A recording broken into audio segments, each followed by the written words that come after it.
So hello, welcome to my crafty channel. This is Paula. Today we have got some beautiful photos I'd love to scrapbook, and I'd like to show you how to take one of the close to my heart scrapbooking kits and make it work for you. So the photos that I've got to scrapbook are beautiful ones of going to a gorgeous homestead in New Plymouth, and it's got this lovely garden with lots of hydrangeas out at the moment. I've got my children, my husband, and just a few lovely scenes to go with. So I did feel that a floral paper would work quite nicely for this, and we could play up that garden scene. So I have got laid out in front of us some of the Sweet Memories paper pack here. It's got a beautiful sticker sheet and then a whole array of different patterned papers to go with it. I absolutely love this because it's a very fresh feel, but still that lovely sort of oldie worldy historical element to it, which is going to go well with my photos. On the left hand side, I've actually got the scraps that I've got left from my mix-in pack. So the mix-in pack is a smaller pack we have, which has just some more neutral papers, but they tie in with the key featured papers of those couple of months in that catalogue, and these are some of the ones I've got left, which I think are going to go really well with the colours of my photos. Now in the scrapbooking kit, you not only get the paper pack and sticker sheet, but you also get some embellishments and some other little extras. So the embellishments in this one are these lovely die cuts. They're very fine, probably paperboard you'd call it, but very fine, so they're not going to add too much bulk to your page, but they do add a little bit of texture, so I'm going to enjoy putting those onto my page. But you also get a whole bunch of punch outs. So I've got them all here, and in fact with the kit we've actually got 3 double page layouts suggested for you with all the cutting instructions if you'd like to do them. And I've actually got these arranged by page. So we've got the first page spread is this lot coming down here, the second page spread is this, and the third page spread is that.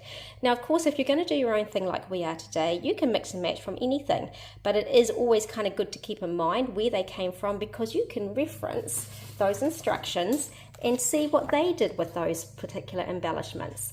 For example, these lovely triangle punch outs, they were used like a staggered fan effect on these beautiful pages. So it just gives you a little idea of what you could do with those embellishments.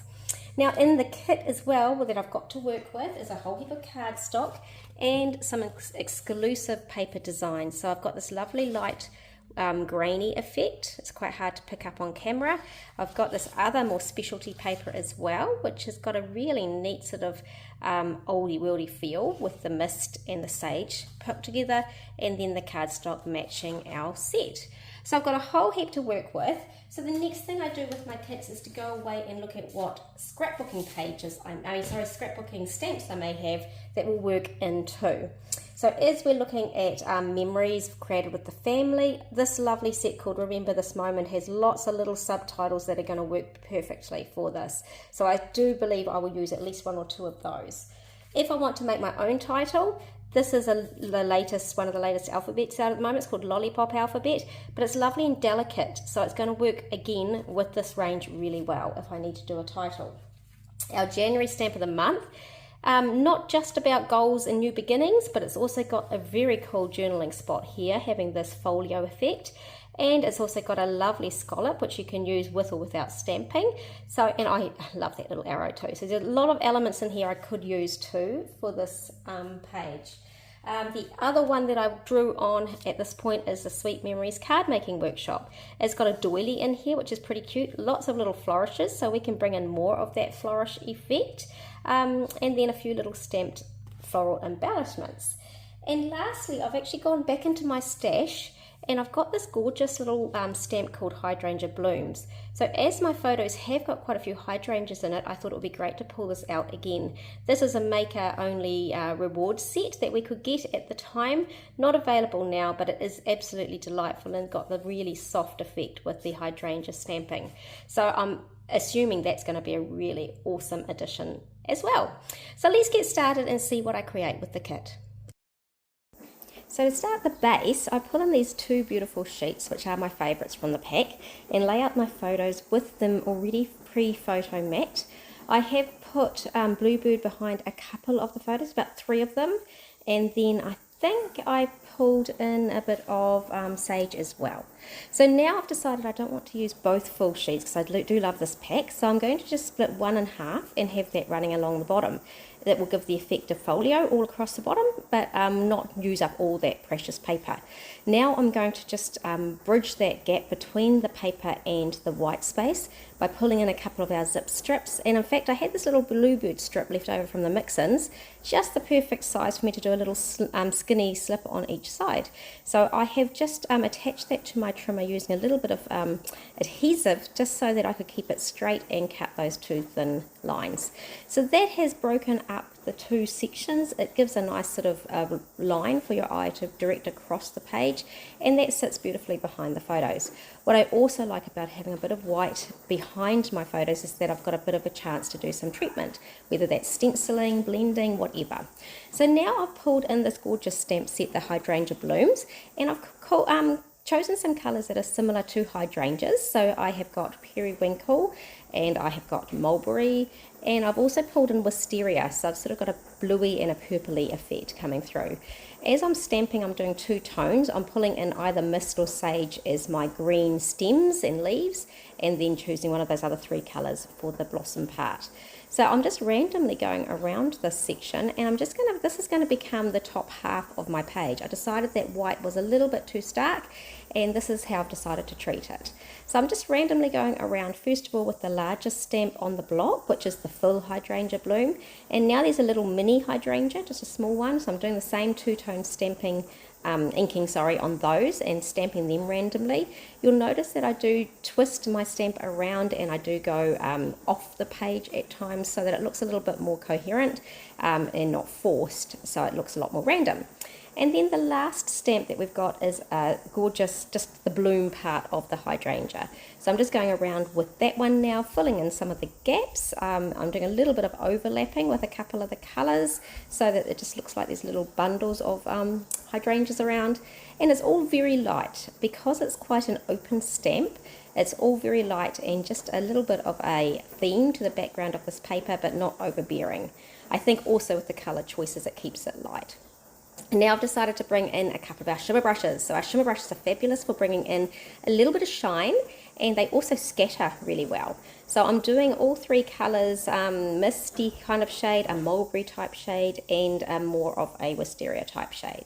So those are both done now, and I'm popping them to the background, and doesn't that look great?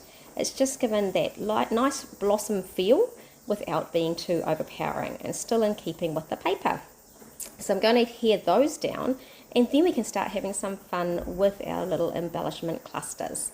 I'm just putting this side down with a bit of glue. I've just found that glue can hold the bit larger pieces of paper really well. Now it's time for titling. I told you that gorgeous new stamp, alphabet stamp that's out at the moment has got that really delicate effect. So I'm thinking this with the mist shade, which is the deeper shade in that cluster in the bottom left, is going to look quite nice just to give a subtle title.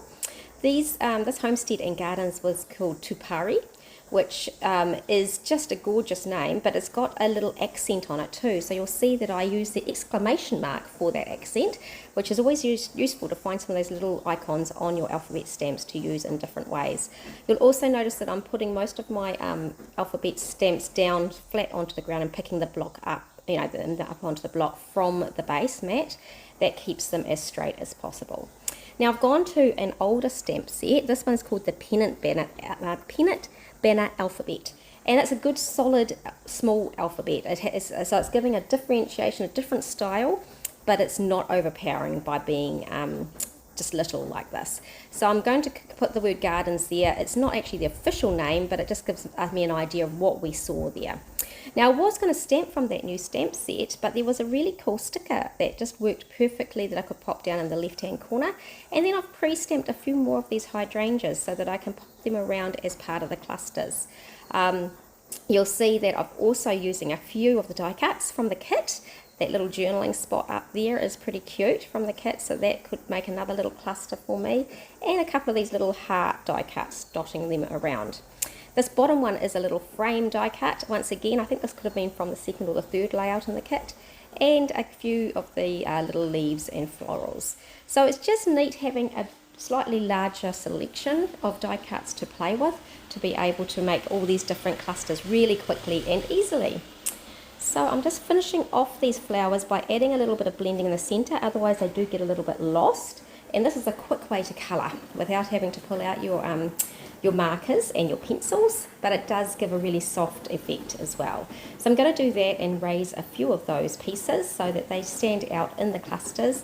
And then I do need to finish off my journaling, but otherwise I'm considering this pretty much done. I'll show you a few of the close-up shots so you can see in better light just how it turned out. Here it is. You can see the colours coming through of my photos. The cluster there has got the raised element of those flowers coming up, and I did bring in a few sparkly gems just to finish it all off. Hope you enjoyed seeing how you can adapt a kit to make it work for you. Thanks for watching.